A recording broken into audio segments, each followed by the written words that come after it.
Hello, everyone. Good evening here from Madrid. So welcome to our 8th webinar. Today, we're going to talk about leadership in the new era.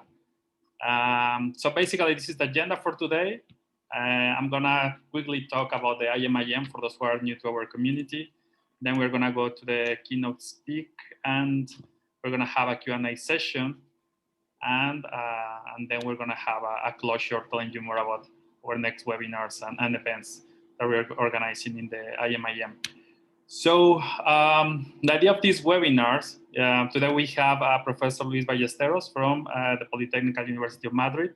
I'm going to talk about him later, but thank you, Luis, for being here. Thank you, too. And so today he's going to talk to us about leadership and what it takes to be a good leader, all the journey that we have to go through. So how is it to connect with others, to inspire them, to motivate them, to achieve the goals, to have high performance teams, and all these different environments that we have about change and uncertainty, that it's one of the main concerns in companies. So all these key competences that we need as leaders, as managers, either if we're working inside a firm or having our own firm or in other endeavor.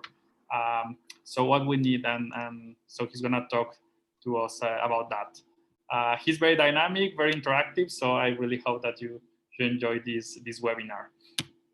So for all of you who are new to the IMIM community, so we are 5 different universities. Today we're hosting in the Polytechnical University of Madrid in the School of Industrial Engineering. So welcome from our side. And the IMIM is a multi-site master program that focuses on business and managerial skills.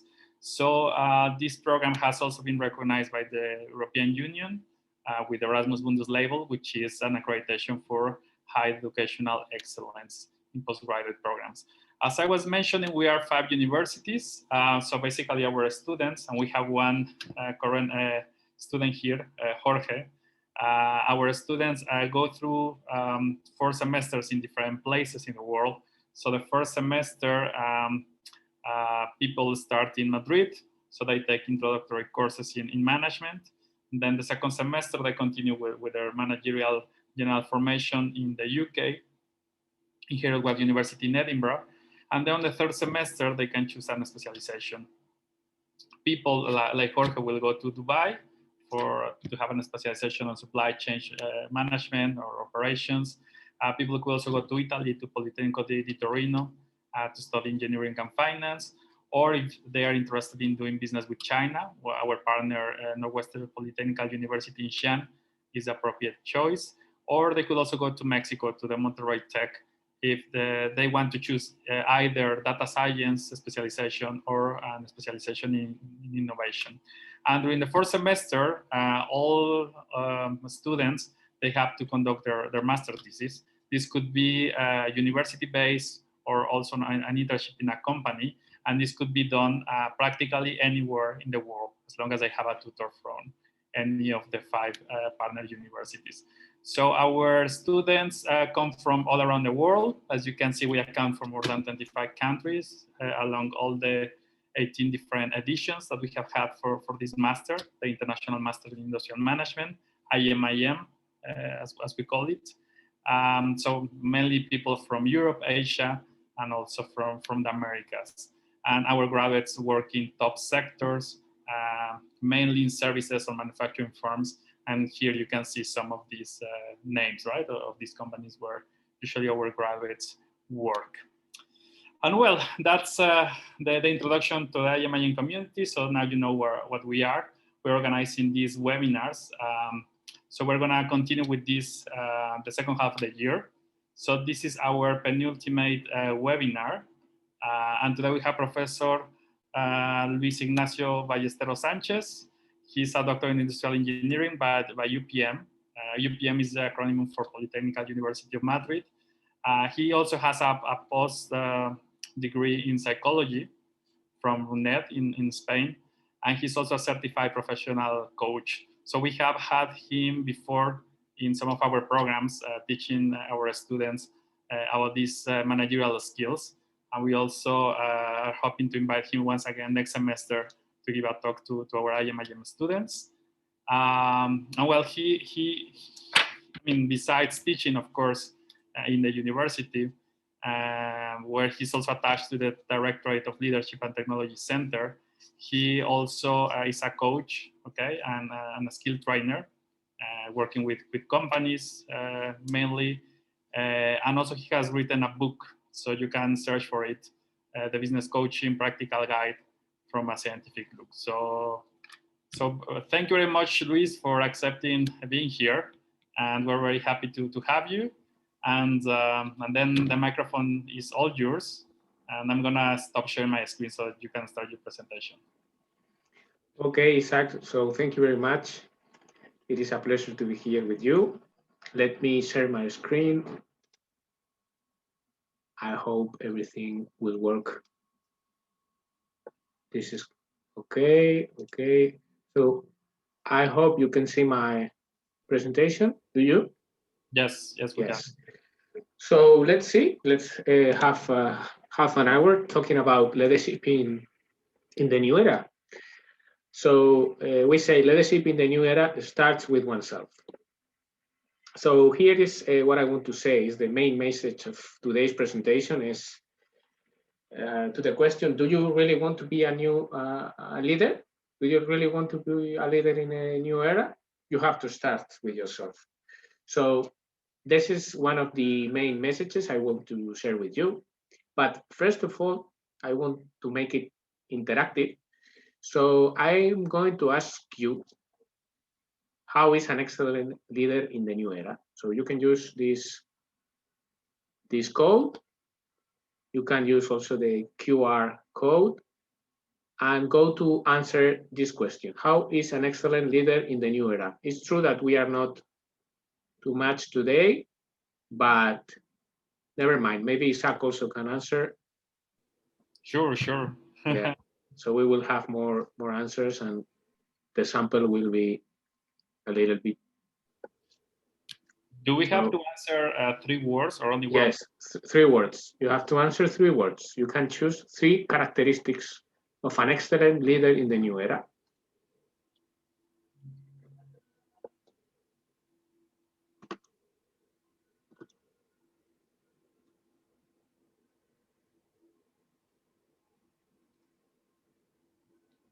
And I want to see.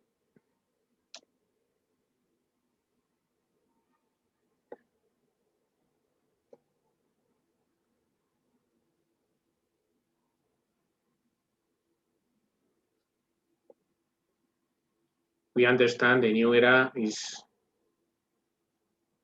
complicated in terms of uncertainty, volatility, in terms of complexity, in terms of ambiguous, how the future is going to be. We don't know. We really don't know. So we need new leaders, new leadership styles. What do you feel? What is, from your point of view, the main characteristics? Okay, so what we have some answers here. Okay, so it's like empathic. Okay, so we need new leaders that connect with others. So, and you are all agree.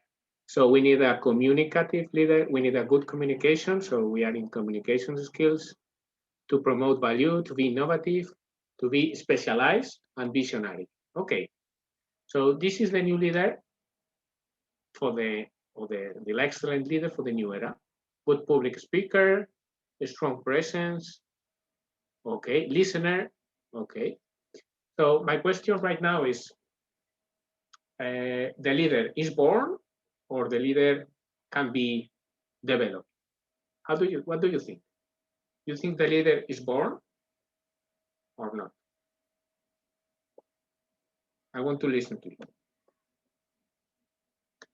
So if you are born as a leader, you will have the possibility to be a leader, or you really can learn how to be a leader. Jorge, Jorge, okay. I think that both options, depends on the person, but if you are not born with leadership skills, you can maybe obtain them.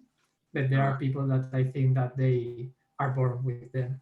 Okay, okay. Thank you, Jorge. Any other answer? Any other opinion? I was listening somebody before, but I don't know if Diego. Yeah. Elizabeth. Yeah, it's me. Hi, everyone. Hi. Hi. So I think you can develop skills to be a great leader. Yes. You might have some skills that you might born with them, such as, for example, be an empathic person or a good listener. But I think you can learn some skills to improve, to become a really good leader.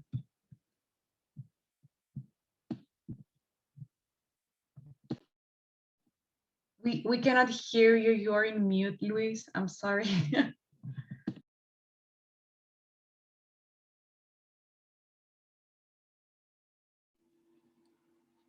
You are still mute, Luis. Sorry, the computer is giving me problems. Okay, so Elizabeth, thank you very much. So this is a good news, I was saying before. Why it is a good news? Because if not, we cannot do anything to improve. So we lose our responsibility. If we think that you really are born a leader and you cannot do anything for becoming a leader, you lose your responsibility. Your responsibility in terms of making decisions to let you improve in your skills. And of course, I have seen a lot of people improving a lot in their personal and leadership skills. So I can conclude that leadership is a skill that can be improved, that can be developed. And how can we develop our leadership skills? What do you think? How? Imagine I want to begin tomorrow to develop my leadership skills. What I have to do?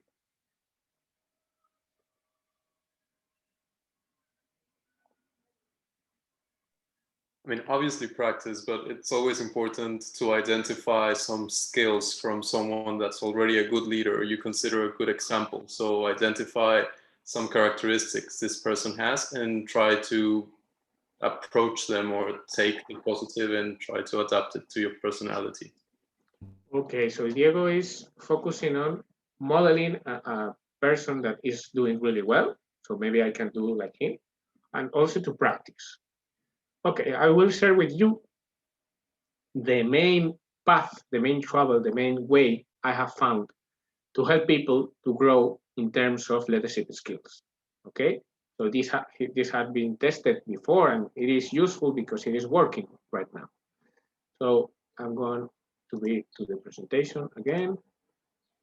So this is the approach I propose to you. Do you want to become a better leader? Do you want to improve your personal skills? Do you want to improve your leadership skills? I offer you this trip. And this is like an onion trip, okay? Like an onion model. So you have to start to begin with yourself. And this is why we have put the name to this speech. So first of all, you need to connect with your self-leadership skills. I call it private victory, okay? First, you have to deal with yourself. Then, once you have deal with yourself, and this has to do with responsibility, of course, then you can go to the public victory. Public victory has to do with empathy, communication, to be a good listener, as you were saying before, also in the test. And then finally, if I have the public victory, I can also go beyond, and I can try to be a leader for the system. I mean, a systemic victory has to do with learn how to develop teams that works alone.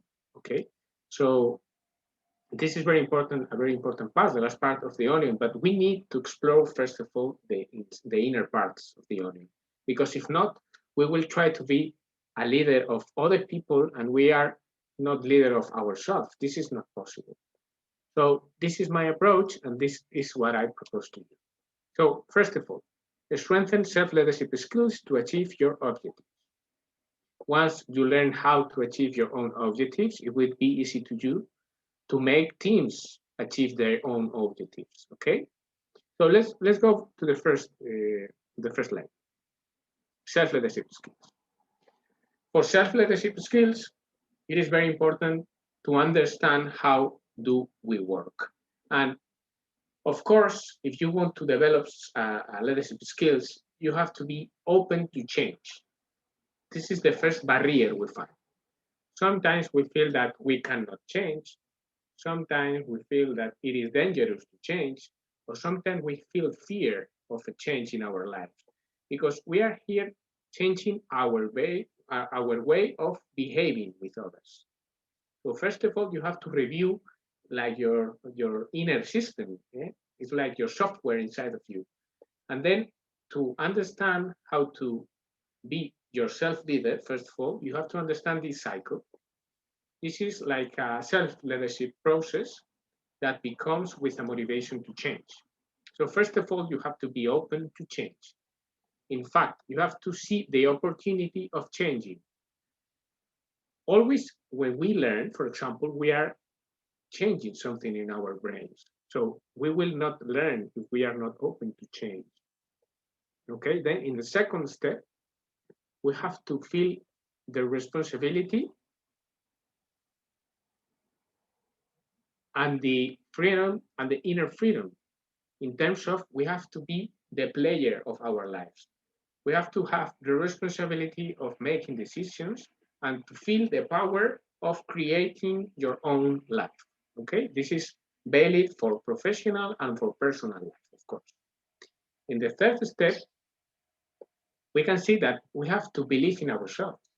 So self-belief gives you the power to feel comfortable with achieving goals. So you will have much more probabilities to achieve your goals if you believe in yourself. If you don't believe in yourself, nobody's going to believe in yourself, okay? So the fourth step, then once we believe in ourselves, is the creativity and vision. So the things are created twice.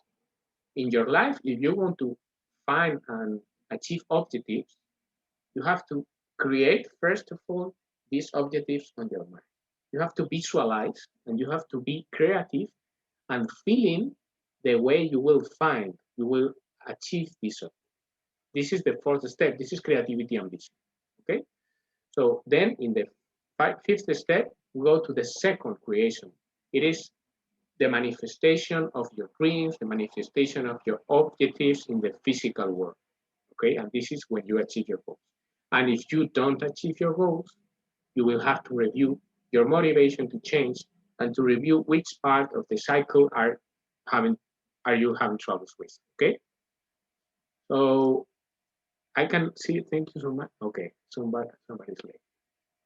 So let's see some ideas about each of these stages. Okay, first we have the decision, the responsibility, the inner freedom. Then we have the connection with what we are, and then finally we have the trip. We have to feel the trip. So the motivation to change comes from different sources, and you can make change at different levels. Okay, and this is very important. Why? Because you can be making changes in your life that are not coping with your real needs. Okay, so you can make, this is like the menu for your change. Okay, I want to become a better leader. What do I have to do? So you can begin with your environment. You can change your environment, you can change your country, you can change your experience, you can change your job, and this will help you, of course, to grow, to learn new strategies, to learn how to be a better leader, because you will learn a lot of things. Okay, but you can change also your behavior. Okay, you can speak with different people. You can try different habits. You can, for example, start dancing, and then by start with new hobbies, you will learn some social skills also. So you can learn a lot by practicing some behaviors, some new behaviors. But also you can go to a master program, for example, like IMIM. You can go to learn new skills, new knowledge, and you will learn a lot of things, concepts, and tools that will help you to give your best. Okay, this is another way of understanding and updating yourself. Then we go through the unconscious mind. So if you see at the left of the screen, the 95% of your mind, it is unconscious. So this is very powerful for you to know it, because if not, you will not be able to change deeply, okay? So then if we go to the fourth level, we will see beliefs, values, the things you believe, the things you really are really important for you. You can review this. You can review the way of looking at life. You can review the way of looking at yourself also. And this is very important because you are reprogramming your inner software. And the way you reprogram your software, you will see the world with a different glasses, okay? This is very important. This will change a lot your way of living and the way of working with others. Then you can review your identity. The identity is the image of yourself. You have an image of yourself, but it is not rigid. You can change it. You can change it by reviewing those levels that are attached to you, and maybe you can change it because you can be different, okay? You can change your identity level. And then finally, in the systemic approach, you can find, for example, a purpose, a mission. You can find, maybe you can find your life purpose or your professional purpose. So it is not only you in the system, but you have a lot of people and you are a piece of a big puzzle, okay? So this is the motivation to change. Also, if we speak about freedom and responsibility, we have to be really aware of our circle of influence and our circle of concern. And I ask you, maybe your thoughts normally are in those areas of your life that you cannot change, or your thoughts normally are on those areas that you can influence? Because sometimes something that you cannot change, it will be making noise in your head. So why don't you focus on those things that you really can change, that you have an influence on them? And that way you will become an empowered person and a player person instead of a victim. The victim is the person that is always thinking in those problems that never will be able to change, okay? So the new leader needs to focus more and more on those on his or her circle of influence, okay? So we have to be motivated to change. We can change at different levels, okay? And second, we have to be really a player in our lives, not a victim, but a player, to focus on your own responsibility, okay? So just focus in those things that you really can change. The third level is to believe in yourself, as I was saying before. So people have power when they believe in themselves. And you are not born with self-belief. You can build on it. You can really develop your self-belief. When you develop your self-belief, you become more, you connect with humility, okay, and self-esteem. So you are going to be a more close person and a person connected more with his or her talents, okay? So it's very important to believe in yourself, and there are certain tools that will help you to believe in yourself. The fourth step, as I was saying before, creativity and visions. If you are going to create something in your life, first of all, you have to create it in a paper. You have to write it, because you have to create it in your mind. So this is like a seed that you have in your mind that will grow in the future. So you can build your own personal mission, asking yourself, what do I want to contribute to the society with my work, for example, to this world? What I really want to contribute? What are my visions? What do I want to achieve? What are my objectives? Have you really written your objectives from here to 10 years? From here to 5 years? And what are your principles? How do you want to achieve these objectives? What are your rules and your values? Do you really know your values? Because if you know your values, you have the compass, a compass that allows you to make decisions and allows you to inspire others by connecting with your own values. Okay. And finally, traveling our path. So we have to connect with the action. Once we have imagined something and we have to dream about creating something, then we have to connect with the action. We have to do something. You have to plan your action plan and to develop it, okay, and put into practice. And it is better to have small committed actions than big actions without real commitment. So I really dare you, I really invite you to have your own action plan, okay, and to develop your plan, practice your plan, and see if you are going to achieve your objectives. If not, you will have to review all the cycle, okay? So, I'm sorry. This is the life, okay? This is your plan, and this is the reality. But never mind, because if we know the tools to get centered again, to review the iceberg with your different levels, to review you have to change your behaviors, your beliefs, your values, your identity, you can find maybe not a simple path, not an easy path, but maybe you can find the way to keep on trying to get your objectives, okay? And always you will find the objective of the objective. Okay, this is the meta objective. So whenever you want to achieve an objective, it's because you want to achieve the meta objective. And believe me that there are a lot of ways, a lot of paths, a lot of options to achieve the meta objective. Maybe the objective is only by one way. It is more rigid, okay, more close, more rigid, but the meta objective can be found by different ways. So it gives you flexibility and opportunities to try again and to find a different ways of achieving your meta objective, okay? So then if we continue with the onion model, I have called it before, we go to the public victory. So first of all, we have achieved our private victory, self-leadership. Then we can begin to work with others. Then you have worked with yourself. You have create a new relationship with yourself. You can create new relationships and better relationships with others. And this is very important because people try to begin here without looking at himself, and it is not useful. So here we have relational skills and public victory, and here we will develop interpersonal skills to better interact with others. I'm going to give you some examples. Communication skills, as you were saying before in the test, okay, in the survey. So, of course, to connect with others, you have to understand that you have a purpose, that you can connect by rapport with other people, with motivation.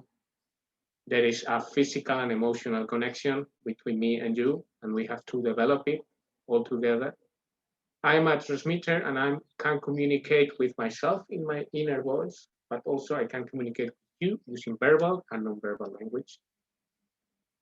Then I give a message, and then the other is going to listen to me or not, but I can also improve in my active listening, in my calibration, in making better questions, and be a good receiver, okay? And also we can learn how to give good feedback to others.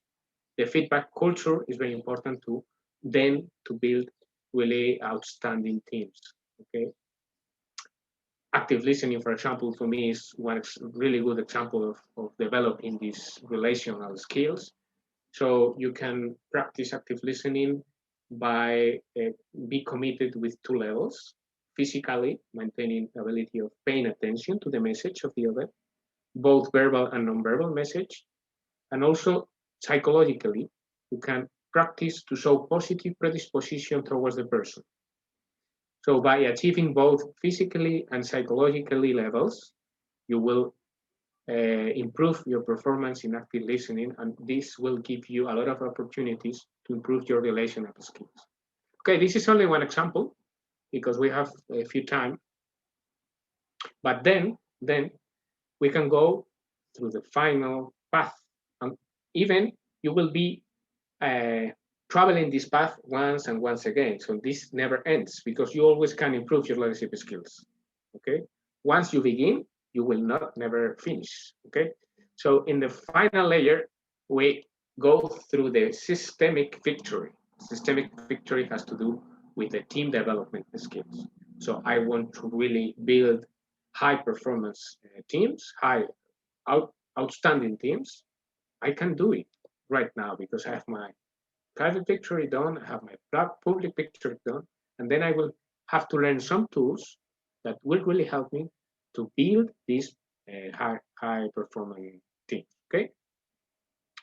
So first of all, what is a team? This is the first answer. A team, it is not a group of people. Okay, no. A team is also a set of people who organize themselves in a certain way, system, to achieve a common goal. So the common goal is the characteristics of a really, really good team. Of course, if we want to improve and create good teams, we have to understand what are the main elements of a team. And we can improve each one of these elements one by one if we want. We can improve the mission. We can create a mission for the team. We can identify or create a vision for the team. And we can do it all together as a team. Okay, this will be much better than doing it yourself. We can connect with our values. We can see what it is important to you, and maybe if we have something in common in our values. For example, maybe in this master, I understand that internationalization is a value for you. Having an international experience, I'm sure of it. Okay, so it is very important to connect with the values of people and teams. Then to create and to write our common objectives. Please write it. Write it down, because if you don't know what are your objectives as a team, you will be lost. Okay. Then beliefs. What are your opinions of the reality of the others, of the team, of yourself? You can review your glasses of looking at reality, and this will change your perception.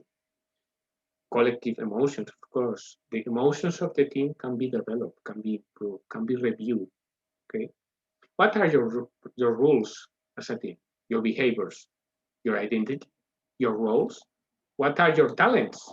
What can you bring to the team? What are really you special or really good at? Are you really talentful at something that the all parts of the team doesn't know? Okay, so you have to focus on this. And of course, this way you will find the way of improving the team performance. But also there are different tools, okay, different ways of supporting this improvement. You can do training, peer-to-peer training, on-job training, in-house training, role-playing. There are a lot of dynamics with role-playing that helps the team to better achieve their goals. You can do group training, computer-based training, individual training, mentoring. You can ask experts how to build good teams, and maybe they have previous experience with really successful results, so you can ask them. Or you can do coaching. You can use coaching skills or coaching models to help people to define their objectives, to help, in this case, teams to find their objectives, to know what are the limitations or the resources they already have to achieve these objectives. And then you can create options for an action plan. And then you can, in a team, you can create an action plan for a team to achieve the goals you have identified. And this is very useful with coaching, okay? So I'm sorry for being so fast, but there was a lot of slides, and now it's time for questions. What do you think about all the possibilities do you have for improving your leadership skills? Do you have any other question? Do you want to share something, some opinion, some experience that you have had before? Oh. Yes. Somebody, Isaac, you're asking what is OJT, on-job training. On-job training is when you learn on the job. Hello, everyone. My name is Zahir. Can I ask a question, please? Of course. Of course. Thank yes. you. My question is like how we can cultivate the open communication. This is a very big challenge for me, being a leader of my team, to cultivate the open communication, because sometimes because of the hierarchical structure, they are afraid to say something. So what are the best ways to cultivate the open communication between all the team members? Okay, here, what do you mean by open communication? Open communication mean when everyone is free to say anything they want to talk, rather than saying, okay, they are afraid, oh, he's my boss, he will mind something, or whether it's good to say this thing or not. Okay, very good question. First of Thank you. you have to select what do you want to say, really. So first of all, you have to create confidence independently on the hierarchy of the organization. So you have to make people trust in you. Okay, to make people trust in you. So you have to know several tools to create like this atmosphere of peace, of trust, of confidence. Okay, that people really feel comfortable with your comments. Do you know what I mean? It's like you have to create the good atmosphere. Okay, and there are several tools for that. The first tool is not judging others, for example. Try not to judge others. Okay. The second tool is try to be a mirror of the others. Okay. Just use your verbal and non-verbal language to be a mirror of the others in terms of, it's like a dance. Okay. You can copy, okay, the non-verbal language, and you can make people feel comfortable also by using the same words they are using, the same vocabulary, the same rhythm of the voice, and you can make this atmosphere. And also in the third part, you have to be aware that you have to feed the needs of the others. So sometimes when people need to feel the power of being a boss, for example, and you have to respect the hierarchy, okay, you have to understand that you have to make these people feel that he or she is having the power. Okay, that your comments, it is not going against the power of the hierarchy. Okay, that you are contributing to a better performance of the team. I don't know, Tahir, if I have answered to you. It is not a basic question. Yeah. It's very clear. Thank you very much. Okay. I just want to share my example. Now, what we did in the office environment, for example, because people were somehow afraid of discussing or sharing their comments. So what we did is like we have started a whiteboard activity, for example, a whiteboard, where anyone can, it was placed in the central location of the office, where we will select one topic, for example, anything they want to say, and then they will write anonymously about their comments. And that was the one way we were trying to encourage the people to share their comments without any fear of hierarchy. This is a very good idea, Tahir. And thank you for sharing with us, because really important idea is to use tools, okay, or use the media, the process that really allows people to express themselves, okay. Of course, it is easier to build this atmosphere if you are the boss, okay. But sometimes you can propose new ways of leading teams, being a membership of the team, a team member, okay. So this is a very good idea. Thank you, Tahir. Thank you very much. Thank you so much. Thank you. Yeah. So, yeah. Also, we have to take into account the cultural differences. For example, if your team are a multicultural team, you have to consider that in some countries, in some cultures, the hierarchy are more limiting than in others. Okay, so you have to consider that, of course. True. That's very true. Yeah. So any other question, any other comment? I'm open to, this is an open communication space. Can I ask one more question? Of course. When you were defining about the self-analysis in terms of the leadership, I mean, like analyzing yourself, can you elaborate something about the self-control? For example, controlling your own emotions, being a leader. Okay. when we speak about self-leadership and about emotions, we normally don't like to say self-control. Okay, and I will explain you why. Self-control means that you are controlling your emotions. Okay, and you don't have to control your emotions. You have to manage them. You have to regulate your emotions. You have to live your emotions and know how and why it is coming, this emotion, to your life. When I listen, control your emotions, okay, I don't like it because it's like you are interrupting the emotion. Yes. When you try to interrupt your emotion, what does it happen? The emotions takes the control of your life. So it's like a paradox. Whenever you want to control your emotion will take the power of your life. So you have to accept the emotion. You have to manage your emotion. You have to understand and speak with your emotion. You have to feel your emotion and then make a decision, of course. Yes, but try not to control your emotions. It will be very hard and this will be very painful for you. That's correct. That's yeah. correct. Yeah, very correct. Thank you. So sometimes we always want to control. And in engineering and in management programs and so on, we like to control. In this case, emotions are not born to be controlled, are born to be lived. So you have to go through the emotion and then you will get the message of the emotion and then the emotion will go. Clear. And just one more question, please. Yes. Because leadership is a very interesting topic for me. So I'm sorry if I'm asking so many questions. No.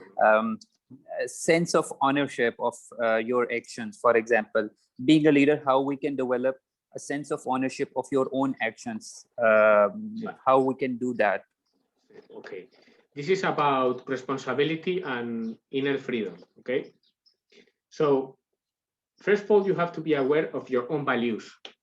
Zaire. What are your real and your truth values?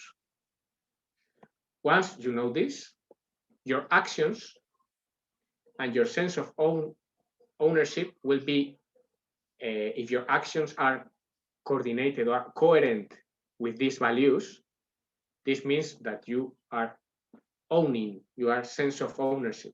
Do you understand what I mean? It's like, first of all, you have to really connect with your truth values, with your true values. Then once you connect with your true values, you can act, you can behave based on these values.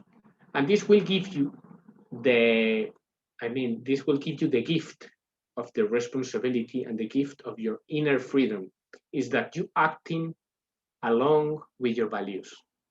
And nobody can say that you are doing anything wrong because you're connecting with your values, with your any inner values. So first of all, you have to know yourself better to really realize what are your main values in life. And then you will behave in coordinations, in harmonization with these values. This will give you a lot of self-confidence, and this will give you a lot of inspiring behaviors to others, because others will perceive that you are really connected with your values. And this gives you leadership, skills itself. Okay, this gives you like the power of feeling yourself inside of you. Yes, sometimes people don't know really their main values because they haven't worked on it. They don't have enough tools to work on it, or maybe they haven't found the opportunities to do it. So the way you can invest your time in analyzing and living your own values, this will help you a lot. Also, to make decisions, to fit your responsibility, your ownership, and also to choose the place you want to work on. Because if you find a place that have really different values from you, you will never feel comfortable in that place. Okay, so you will really have to know your values to find the place do you want to be. For example, me and Isaac in the university, I can understand that we are connected with values related to help people to grow, to get more knowledge and to learn always, to share information and knowledge with others, and to be connected with people. If not, we are not in the good place. Do you understand what I mean? Yeah, exactly. I understand. So is there any other question? Okay, let's see. Elizabeth, Jorge, Diego, no questions.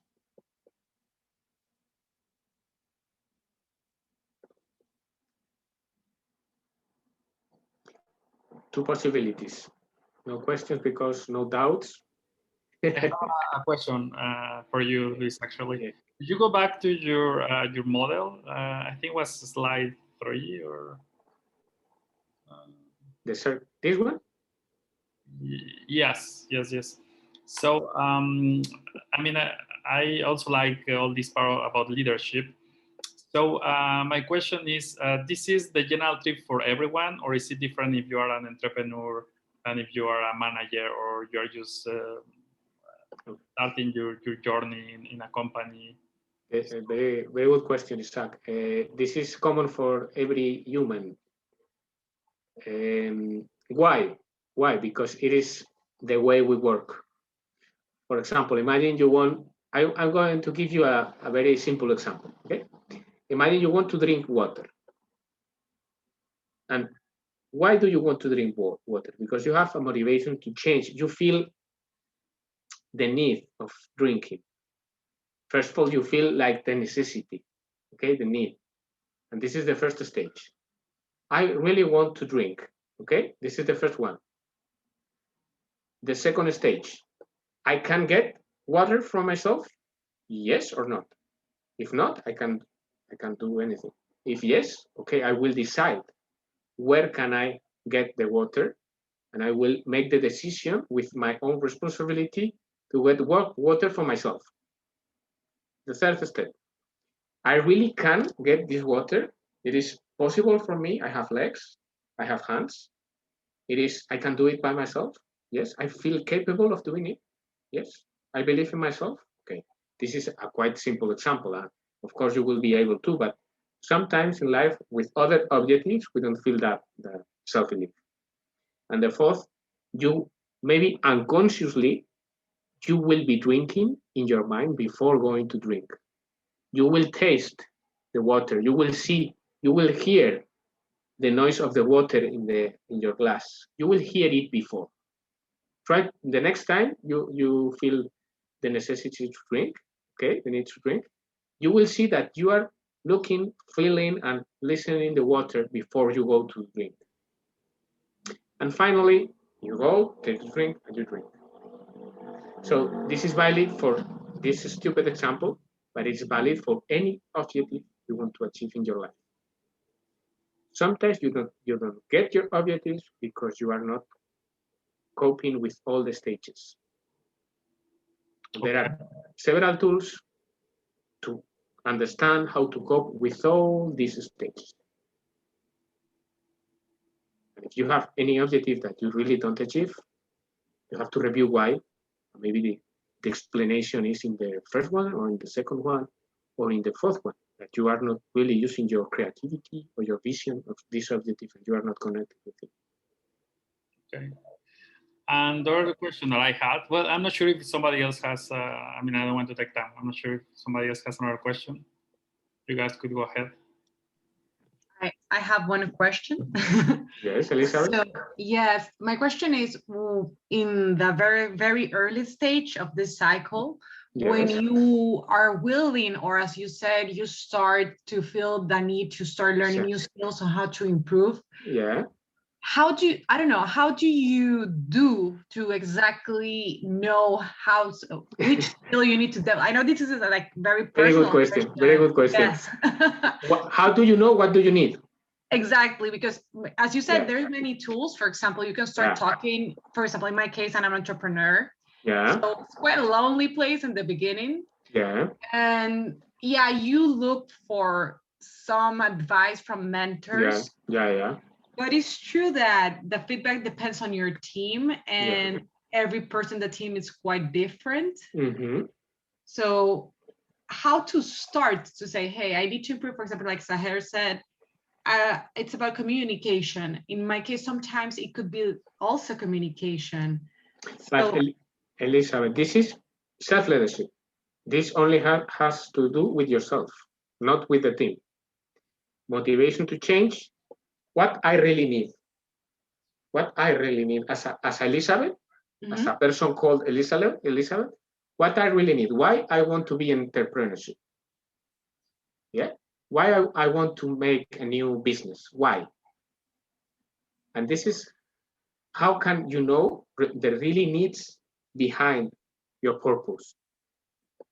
Answering difficult questions. Those are difficult questions, yes, because open questions. Yes. If we had time, I could start by answering why do you really want to become an entrepreneur? Why do you really want to build a new business? Why? Okay, you're asking me right now? Yeah. Or... Yeah. Okay. So I started because I have a passion in one sector, yes, and I want to help this community. So there is a drive behind there. Mm-hmm.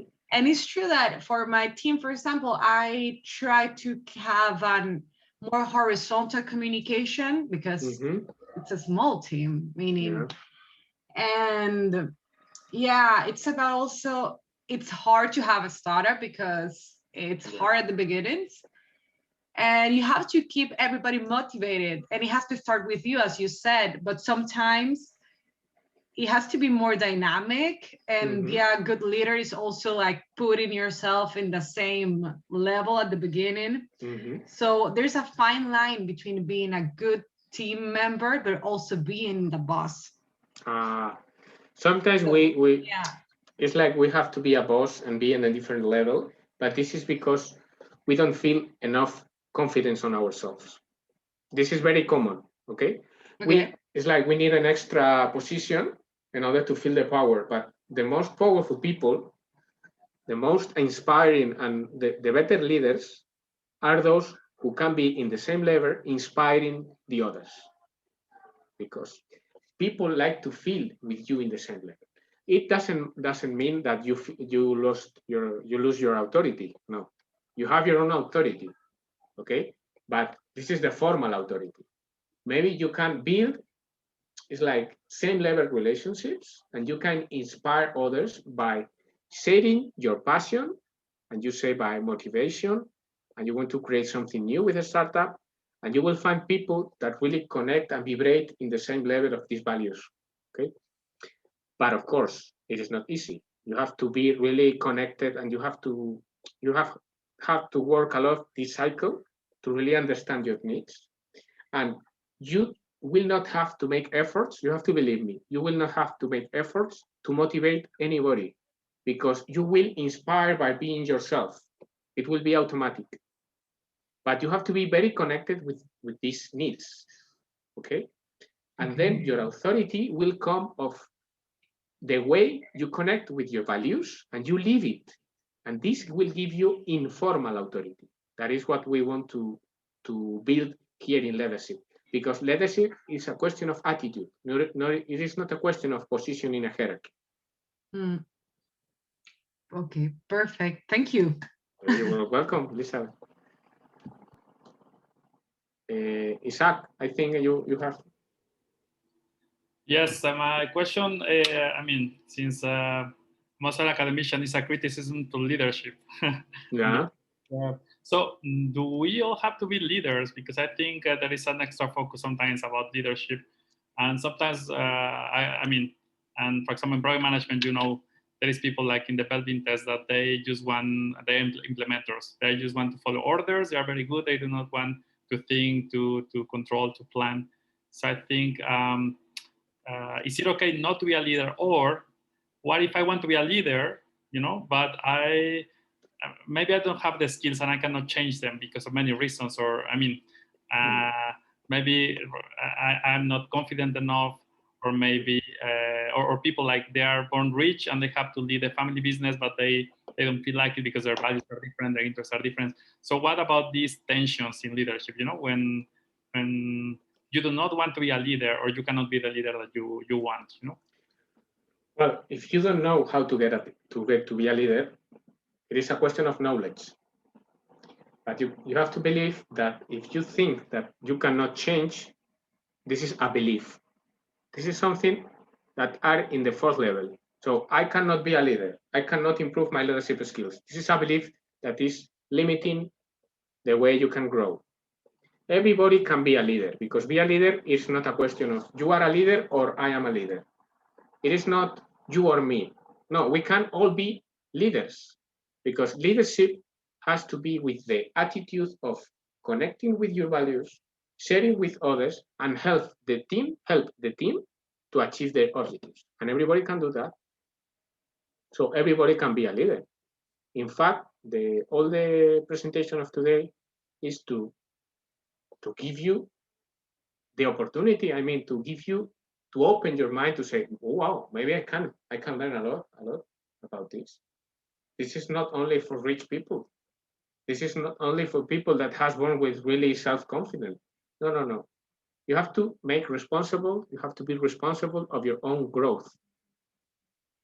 If not, you will not learn how to become a better leader. Be a good leader doesn't mean to be the high director of a company. No. Okay, thank you. That's very enlightening.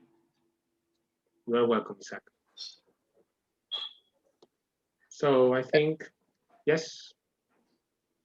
The similar thing, I mean, like, I don't know if it's a myth or it's the reality. I mean, like, people say you can't lead if if you're not on the top of the position of the organization, or you are not at the top.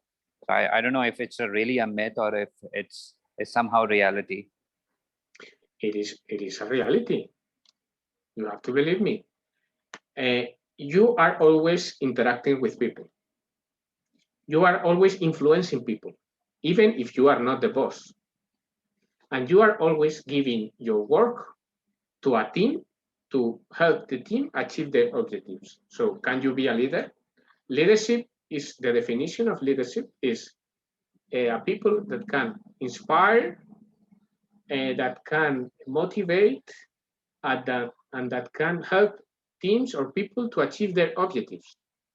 Can you do it? Even if you are not the boss? Yes, of course, you can do it. And it's your responsibility to learn how to do. Even if you are in the bottom of the company, because you will feel the leadership can be very inspiring for you, because you will feel that you are contributing to do your best to the team. And the best gift of this is that you will not need anything else or the recognitions to feel you full of proud of yourself. But of course, it is my belief. So that's very clear. Thank you. You are welcome. So I think we're approaching the end of the webinar, but we have time for a final question, if there is one.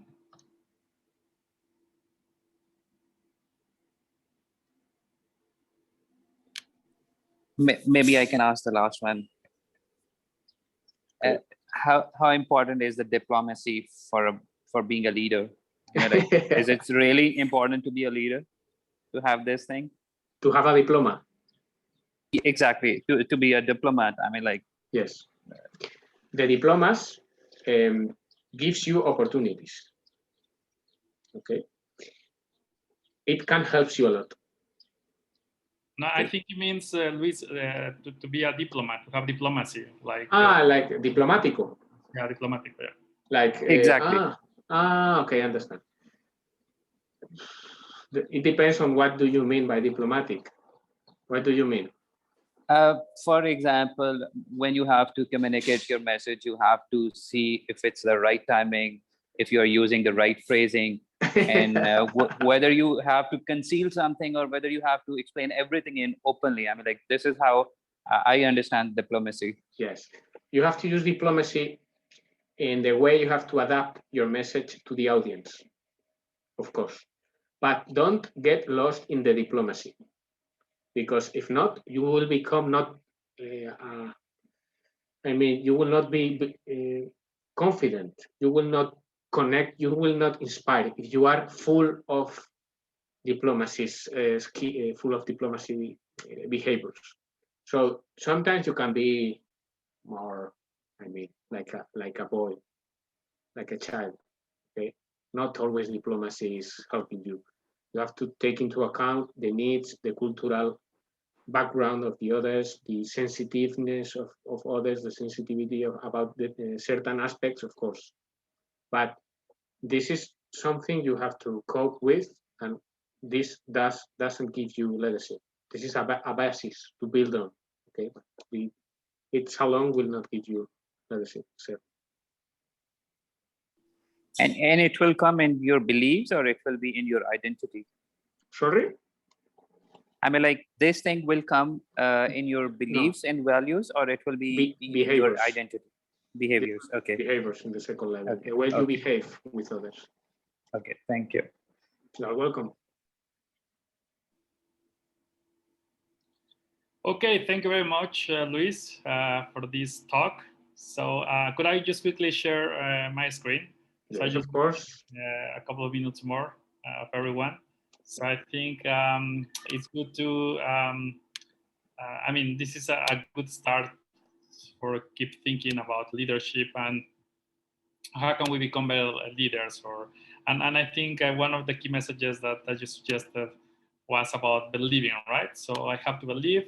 I also have to accept that is my responsibility, if I understood correctly. And if I want to change whatever it is, it's nobody else is going to do it for me, right? So I have to believe it and then do it. Good. So we will invite you in the future. I think more topics like this will be very interesting. But also stay tuned because this semester we're finishing next week with our last webinar. So if you're interested, I think Elizabeth, you're an entrepreneur, as you were mentioning, you might be interested in our next talk. It's going to be about incubators, accelerators, and startup studios. So also next Thursday is going to be at 3 p.m., 15 hours, Madrid time. Two professors from Politecnico di Torino in Italy, Paolo Landoni and Giuliano Sansone, they're going to talk about this. So I think it's going to be very interesting for entrepreneurs. Next semester, we already have 3 talks. So I'm going to be talking about how to innovate a business model in September. And in October, we have 2 webinars, one by Herod University, the Edinburgh Business School, about also about innovation, and another one about power skills that are related to engineering management by the Monterrey Tech. So stay tuned. You will receive more information about this in our newsletter. If you have missed our previous webinars, we also have a YouTube webpage. So if you look IEN in YouTube, you can access the playlist with all the previous webinars. And well, finally, thank you very much, everyone, for being here. We're going to upload the recording in case that you want to go back through some of the concepts, some of the comments. Also, you can contact us with this email. You can also contact Luis directly, I suppose. Yeah, of course. Great. And it has been really nice seeing you. And well, have a good evening and see you next time, okay? Thank you very much. Bye-bye. Thank Thank you. you. Bye-bye. Bye. Bye-bye. Thank you. Bye. Thank you. Bye.